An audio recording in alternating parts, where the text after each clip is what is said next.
Get off my property. I screamed as I ran into my backyard at 2 a.m. in my pajamas. There she was, my neighbor Deborah, illuminated by moonlight, chainsaw in hand, halfway through cutting down my beautiful 99-year-old oak tree. The same tree she had tried to destroy just weeks before in broad daylight. Before you watch full story, comment down your country nom, I would love to hear. The look in her eyes wasn't just determination. It was obsession. This tree is against HOA rules, she yelled back over the roar of the chainsaw, sawdust flying around her. I fumbled for my phone to call 911, but before I could, police sirens wailed in the distance. A neighbor had already heard the commotion and called for help. Within minutes, Deborah was in handcuffs, being led to a police car as she shouted that I would regret this. What she didn't know was that my tree was worth $40,000, making her midnight attack a felony. Now she's facing serious criminal charges, and I'm left with a story no one would believe if my security cameras hadn't caught it all. But to understand how things went this far, we need to go back to the beginning. It all started 3 months ago when Deborah Wilkins moved in across the street, 3 houses down from mine. From day one, everyone knew she was trouble. Within her first week, she had already reported 3 neighbors to our HOA for violations. One for having their garbage can visible from the street, another for a basketball hoop that had been there for 12 years without issue, and a third for wind chimes she called excessively noisy. I managed to stay under her radar for the first few months. I keep my property clean and tidy, not because of HOA rules, but because I take pride in my home. The pride of my yard is the magnificent oak tree in my backyard that's been standing since before my grandparents were born. One Tuesday morning in April, I was on a Zoom call with clients when I heard a strange noise coming from my backyard. At first, I tried to ignore it, thinking it might be a neighbor doing lawn work, but the mechanical buzzing sound kept getting louder. I excused myself from the call and went to investigate. What I saw made me freeze in shock. There was Deborah standing in my backyard with a chainsaw, trying to cut down my oak tree. She had only managed to cut about an inch into the massive trunk, but her intentions were crystal clear. She was trying to destroy my tree without permission. "Excuse me," I called out, trying to stay calm despite how crazy the situation was. "What exactly are you doing on my property?" Deborah looked up, not even embarrassed at being caught. She turned off the chainsaw and gave me a fake smile. "Oh, Michael, good morning. I'm just taking care of this tree situation," she said, pointing to my oak as if it were trash instead of a beautiful living thing. "Tree situation?" I repeated, walking closer. "There is no tree situation. This is my tree on my land and you are trespassing." She laughed like I'd told a joke. "Well, according to HOA bylaw 47.8, trees over 35 feet tall are not allowed in Oakwood Estates because they might cause damage during storms. This oak is at least 45 feet tall. I measured it myself," she added proudly. I took a deep breath, trying to stay calm. "Deborah, first, that bylaw doesn't exist. I've read our HOA rules cover to cover twice. Second, even if it did exist, you have no right to come onto my property and start cutting down anything. You're not HOA enforcement, and even they would need to go through proper channels with notices and approvals before touching anything on private property." Still holding the chainsaw, she looked at me like I was being unreasonable. "I'm just trying to keep the neighborhood safe," she insisted. "No," I said firmly. "You're breaking the law. This is trespassing, destruction of private property, and attempted vandalism. You need to leave now." With that, I took out my phone and started dialing the local police. Her smile dropped for just a second before coming back even bigger. "I'm the new HOA president, actually. The election was last week. You would have known if you'd attended the meeting." This was news to me, but it still didn't give her the right to do what she was doing. Even as HOA president, you can't just enter people's property and start destroying things. That's criminal trespassing and destruction of property. "Please leave my yard immediately or I'll call the police." "The police?" she scoffed, putting a hand on her chest like she was offended. "For enforcing community standards? Don't be dramatic, Michael. This tree is a hazard and an eyesore. It drops leaves in my yard every fall." "Your yard is 3 houses down and across the street," I pointed out, my patience wearing thin. "And yes, trees do tend to drop leaves. That's how nature works." She picked up her chainsaw again. "Well, I've already started, so I might as well finish. The HOA board voted and we're removing all oversized trees this month. Yours is just the first." I raised my phone. "I'm calling 911 right now. This is your last chance to leave voluntarily." Something in my tone must have convinced her I was serious because she finally put down the chainsaw. "Fine. But you'll be receiving a formal violation notice. And there will be fines." Daily finds Michael. This isn't over. She gathered her things and marched off my property, her blonde bob bouncing with each angry step. As soon as she was gone, I called my friend Thomas, who happens to be a lawyer specializing in property disputes. I explained what happened, and he advised me to document everything, the damage to the tree, any evidence that she had been there, and to file a police report immediately. He also recommended installing security cameras, which I ordered that same day. The police arrived about 30 minutes later. Officer Rodriguez and Officer Chen listened carefully as I told them what happened. They examined the damage to the tree, took photos, and asked follow-up questions. They both seemed genuinely concerned about how bold Deborah's actions had been. This is definitely trespassing and attempted destruction of property, Officer Rodriguez confirmed. And depending on the value of the tree, it could be a felony. Mature trees like this can be worth tens of thousands of dollars. They took my statement and said they would be visiting Deborah to get her side of the story. Before they left, they warned me that she might make things worse before they got better. They couldn't have been more right. That very afternoon, I received an official-looking letter in my mailbox. It was a violation notice from the HOA citing the same made-up bylaw Deborah had mentioned earlier and imposing a $500 fine, with an additional $100 to be added for each day the violation remained unresolved. The document was printed on official HOA letterhead and signed by Deborah Wilkins, HOA president, with a signature so big it barely fit in the space provided. It was ridiculous. I stood there holding the letter, reading it twice, feeling both angry and shocked. Not only had she trespassed and tried to cut down my tree, but now she was trying to fine me for having it. I knew then and there this wasn't going to be a one-time thing. This was the beginning of something bigger, and I wasn't going to let her get away with it. I immediately emailed the other HOA board members, attaching the violation notice and explaining everything that had happened that morning. I also requested the official minutes from the meeting where this supposed vote to remove large trees had allegedly taken place. Within hours, I received several responses, all expressing shock and confusion. Apparently, there had been no such vote.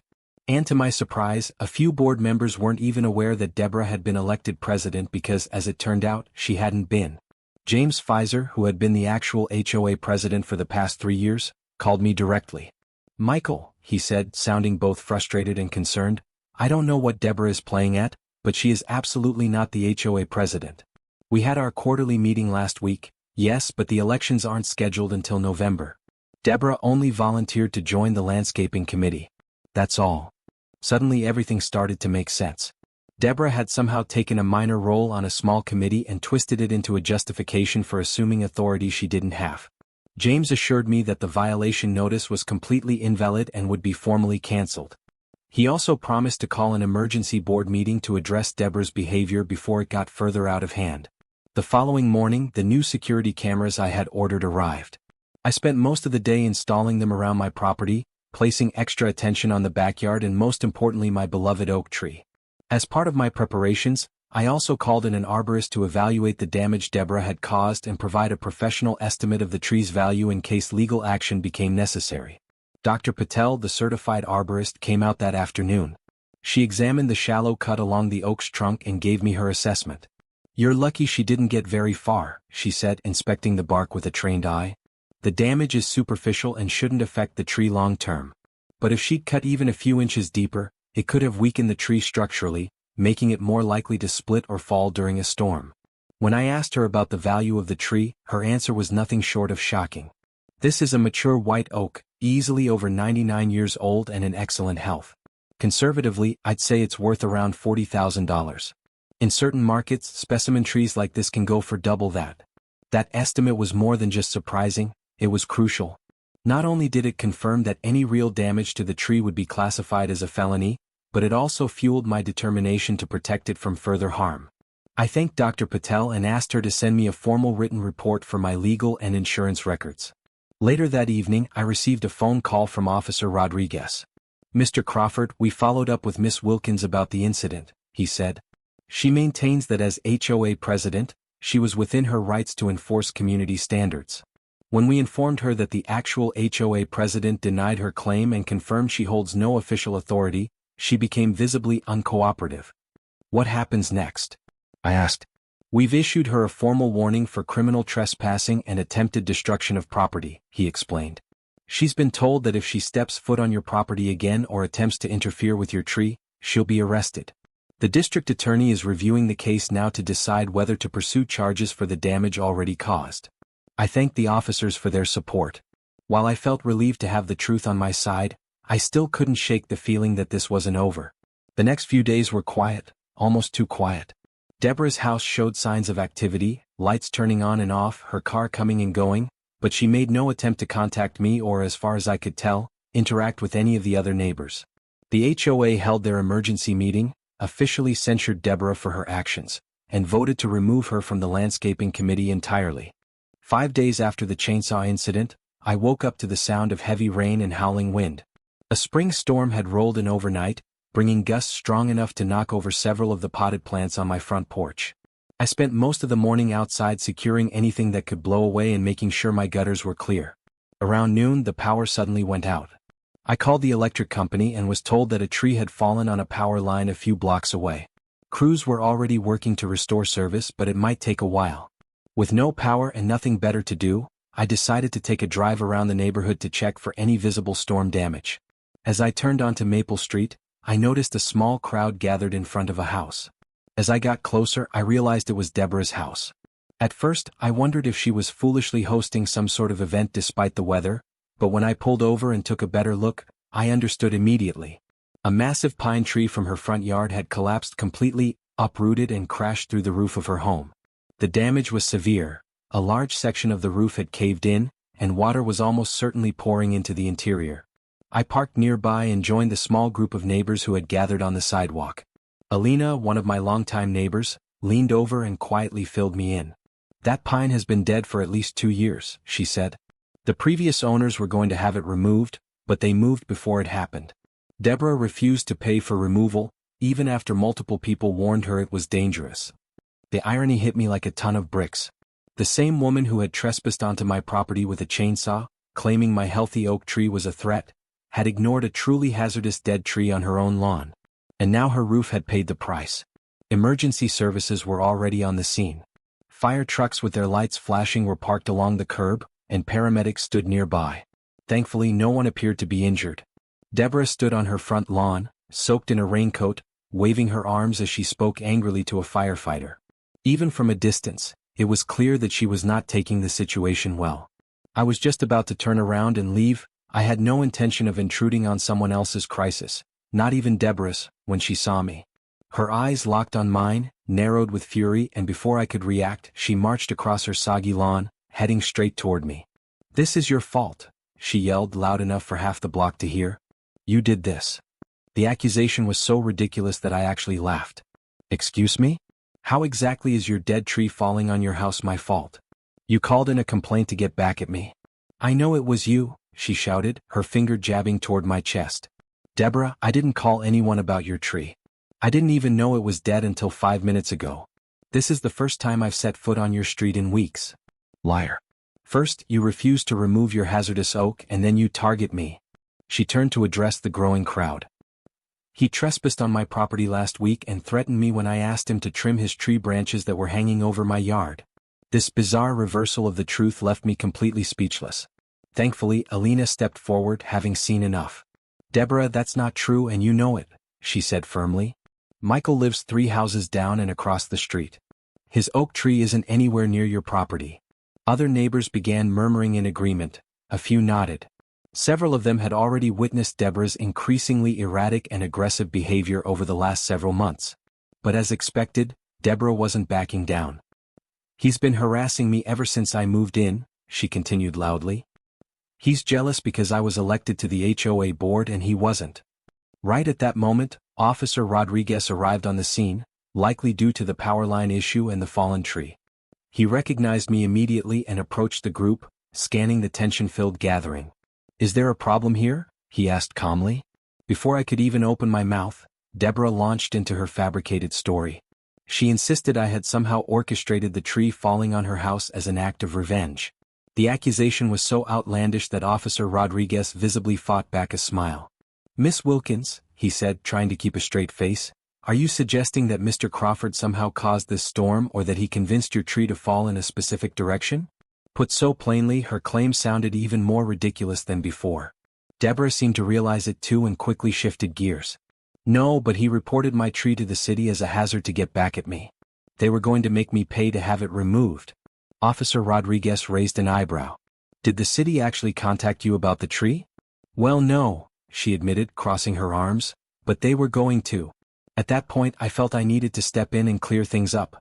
Officer Rodriguez, I had no knowledge about her tree until today. I never contacted the city or any other agency. As you can see, her home is nowhere near mine. There's no overlap between our properties whatsoever. The officer nodded thoughtfully, clearly piecing things together. Miss Wilkins, I recommend you focus on dealing with the damage to your home for now. If you have any formal complaints against Mr. Crawford, you are welcome to file them at the station. Then turning to me, he added, Mr. Crawford, unless you have pressing business here, I'd suggest heading home. The storm's not over yet. I was just leaving, I replied, relieved that the situation hadn't escalated further. As I turned to walk back to my car, Deborah shouted after me one last time, her voice sharp with fury, This isn't over, Michael. You'll regret messing with me. Despite the public outburst and uncomfortable confrontation, I couldn't help but feel that karma had acted with surprising swiftness. I returned home, made some tea, and spent the remainder of the stormy afternoon catching up on emails. Outside, rain lashed against the windows and wind rattled the shutters, but my oak tree stood tall and unshaken, its wide trunk unwavering, just as it had stood for over 99 years before Deborah Wilkins ever showed up with her chainsaw. The next day dawned clear and calm. The storm had moved on, leaving behind broken branches and minor flooding in the streets, but my property had weathered it surprisingly well. Curious about the aftermath, I decided to drive by Deborah's house in the daylight. The damage looked even worse than it had during the storm. Large tarps had been spread over the gaping hole in her roof, but even from the road, it was clear that the repairs would be extensive and expensive. What caught my attention even more was the city vehicle parked in front of her house. As I slowed down to take a closer look, I recognized the logo of the Municipal Code Enforcement Department printed on the car door. A city official dressed in uniform and holding a clipboard was speaking with Deborah on her front lawn. I couldn't hear their exchange, but Deborah's posture and agitated gestures made it obvious that she was not happy with how the conversation was going. Later that afternoon, I received a call from James, our HOA president. Michael, just a quick heads up I thought you'd want to know. The city has cited Deborah for multiple code violations. Someone submitted photos about a month ago showing the dead tree and a few other issues around her property. Apparently, she ignored the warning letters. That's unfortunate, I said truthfully, making a point not to sound smug.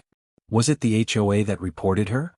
That's the part that'll make your head spin, James replied, his voice lowering. It was Deborah.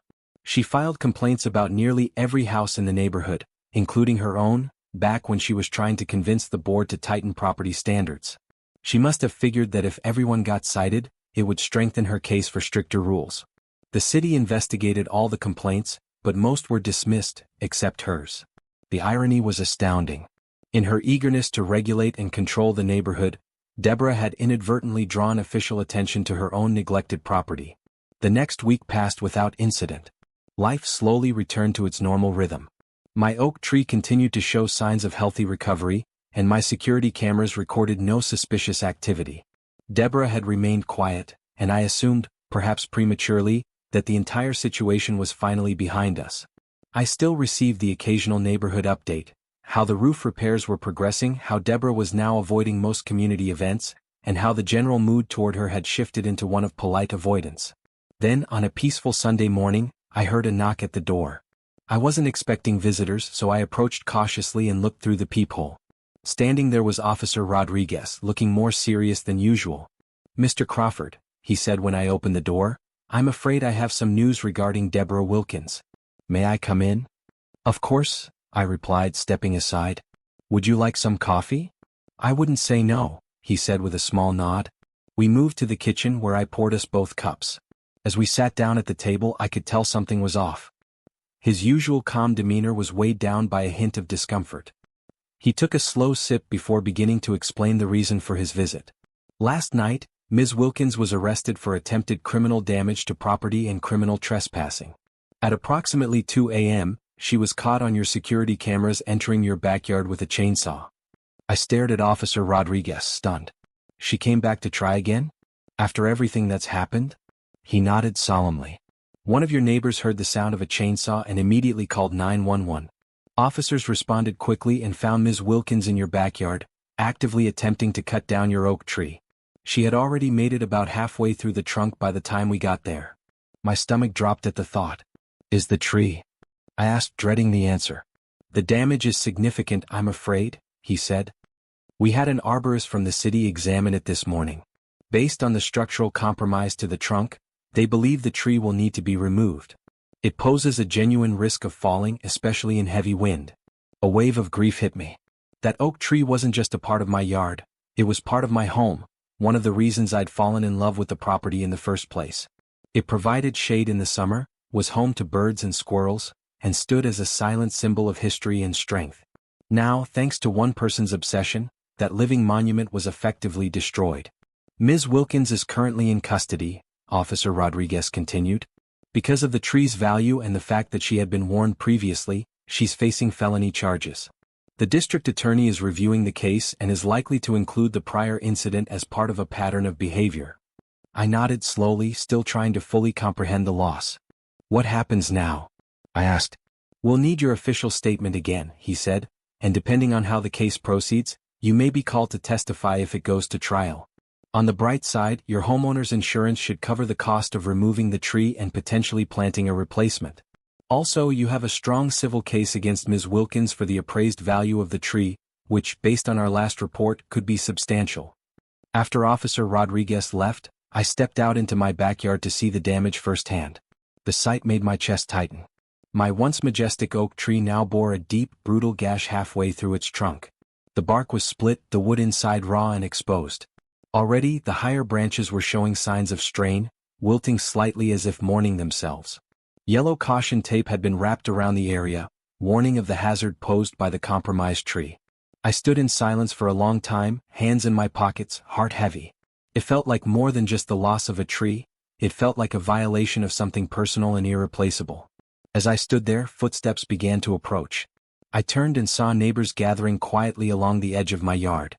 Word had traveled fast. Deborah's midnight rampage had already become the talk of the neighborhood. Some offered looks of sympathy, others shook their heads in disbelief. One neighbor brought over coffee, another offered a contact for a good arborist. I realized that despite the destruction, I wasn't alone. In a way, Deborah's obsession with control had brought our neighborhood closer together than any HOA meeting ever could. 6 months have passed since that day. The old oak had to be removed, but from its wood, I had a beautiful bench made that now sits in my garden. I also planted 5 new oak saplings from the original tree's acorns, one in my yard and the others in neighbors' yards who wanted to share in preserving its legacy. Deborah was found guilty of felony property damage and is serving 18 months of probation. She also had to pay me $40,000 for the value of the tree, plus all the costs of removal and replacement. She sold her house quickly after the court case and moved away. Our HOA, still led by James, created new rules to protect mature trees in the neighborhood and set up a better system for handling complaints, one that doesn't involve midnight visits with chainsaws. Sometimes, when I sit on the bench made from my old oak tree, I think about how strange it is that someone could be so obsessed with control that they would destroy something beautiful. But I also think about how her actions brought our neighborhood together in a way we never expected. My new oak sapling is still small, but it's growing stronger every day. And unlike Deborah, I understand that the best things in life, like trees and communities, need time, care, and patience to truly flourish.